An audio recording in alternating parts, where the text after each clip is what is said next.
Hello friends, जय Jagannath. Welcome back my mini blog. मु सुश्री कस्टल channel आपको स्वागत जनाऊँ।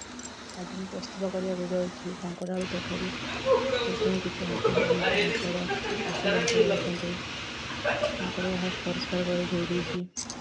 ता सहित कांकड़ को छोट छोट पीस कर आलू भी चोपा छुड़ी काटी देती। चारोटी आलू नहीं छोट छोट साइज आलू। कांकड़ देह बहुत भल। तार पैन में गरम कर तेल गरम कर गैस लगे और कांकड़ आलू काटिक धोई भाजी रखिए।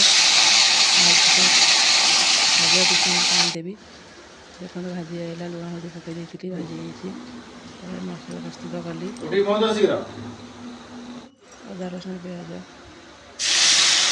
मसला कर मीट मसला हल्दी गुंड लंका गुंड लुण स्वाद अनुसार पकई कली आसली मसला तेल नवा कली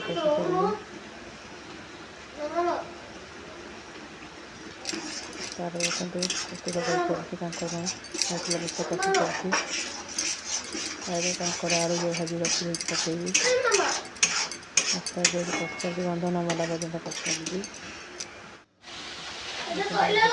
कषि आईला तार पानी देकी अल्प पानी देती।